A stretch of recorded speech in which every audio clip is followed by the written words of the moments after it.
Evil Kakarot Rampage Part 2, The Monster Revealed.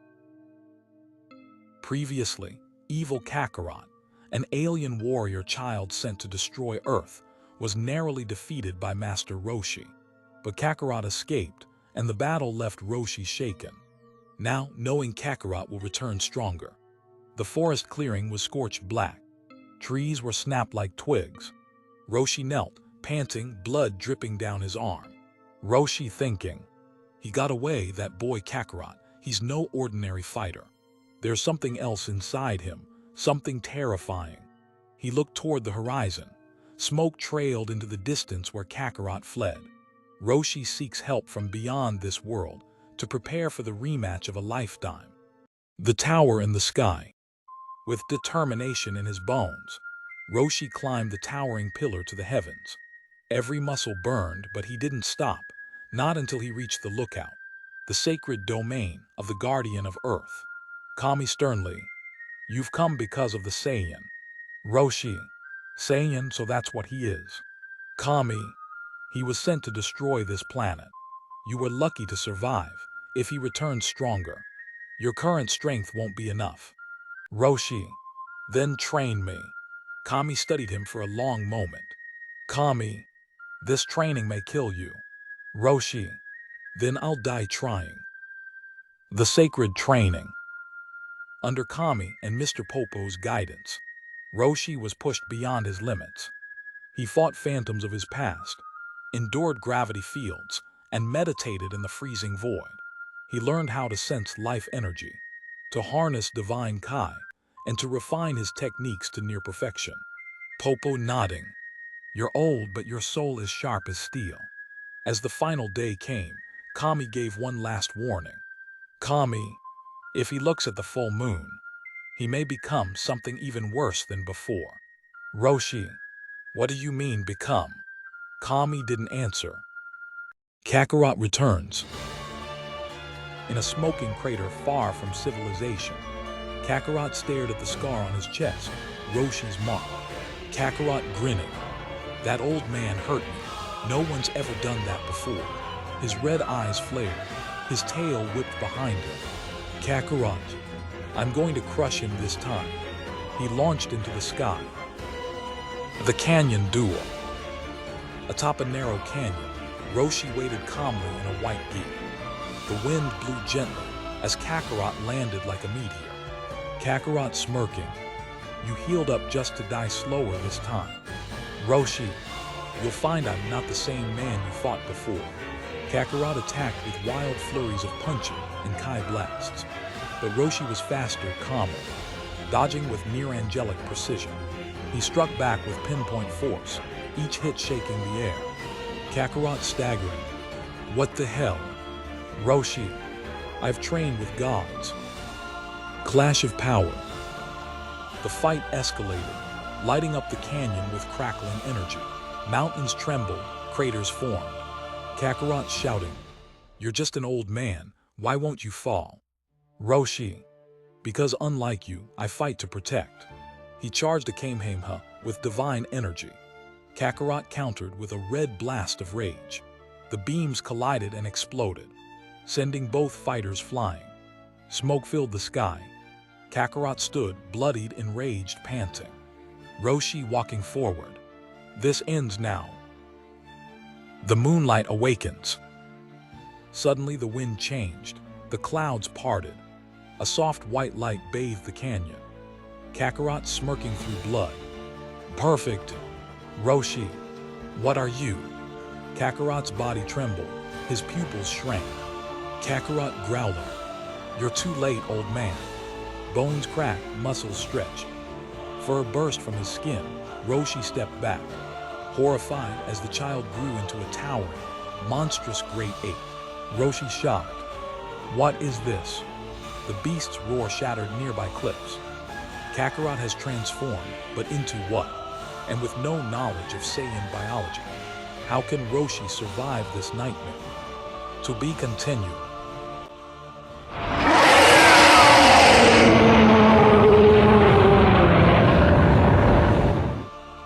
The sky trembled beneath the roar of a godless monster. A clawed foot, larger than a house, slammed into the earth, sending a shockwave through the forest. Trees exploded into splinters. The earth buckled beneath the weight of the beast. Master Roshi tumbled, bloodied and bruised, coughing up a mixture of dirt and blood. Overhead, the massive shadow of Uzaru Kakarot loomed, eyes glowing red beneath the full moon. "I was a fool," Roshi muttered, clutching his cracked ribs. "He's not a boy. He's a demon, wrapped in Saiyan skin." The great ape roared again, a sound that shattered the silence of the mountains and echoed into the hearts of anything with the will to feel fear. Kakarot, now in his primal form, had lost all traces of reason. He was destruction made flesh. Roshi, panting, stumbled behind a boulder, the beast's wild eyes sweeping over the terrain. His options were few.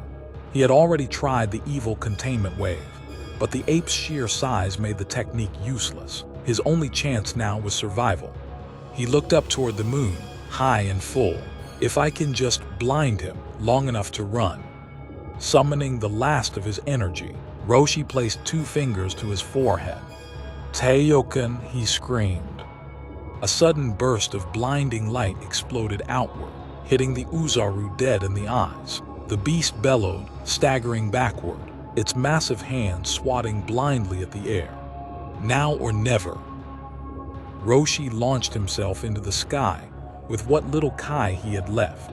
Every breath was agony.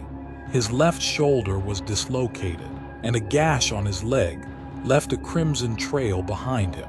He didn't fly far, just far enough. He dove toward the ravine, where he had stashed a backup capsule plane in case things went south. The capsule clicked. The plane unfolded with a hiss of steam.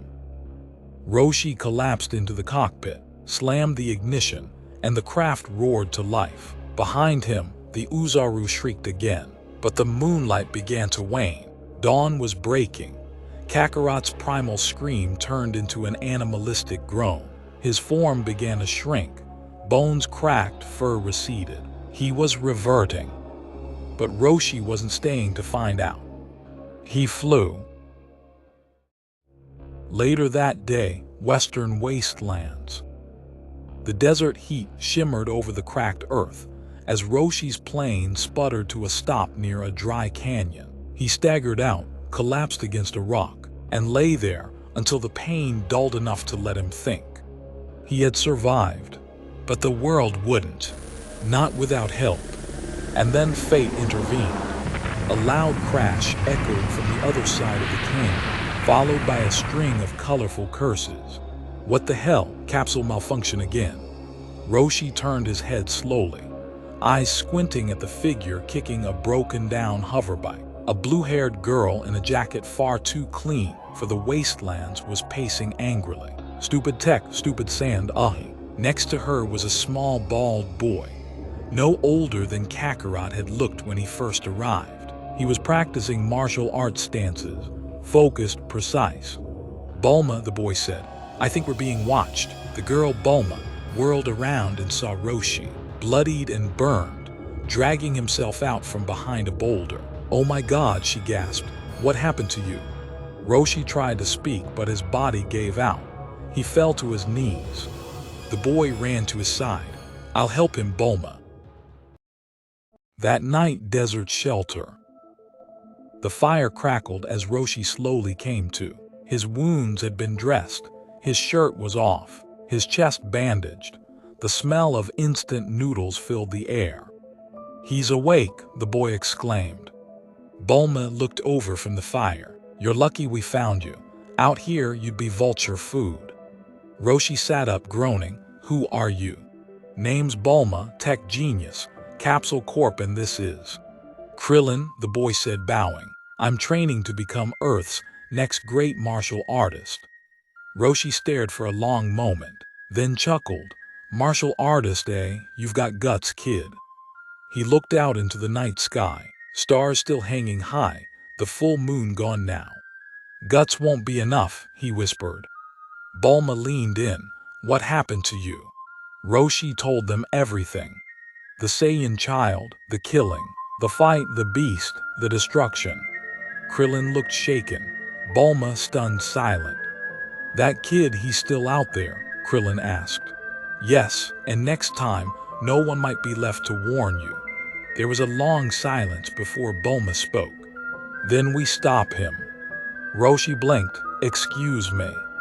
We use the Dragon Balls, she said, her voice sharp and sure. Wish him off the planet, or wish for the power to stop him. Anything. You've seen them? Roshi asked. I've found one, she replied, digging into her satchel and pulling out a glowing orange sphere. 4 stars. Roshi stared at it. He hadn't seen one since his youth. Legend made real. If we get all 7, Bulma said, we summon Shenron. He grants any one wish. Krillin's eyes lit up. We could wish for the strength to beat Kakarot. Roshi considered this. A small spark of hope, a plan, however fragile, was better than none. He stood slowly, bones cracking. Then let's find them,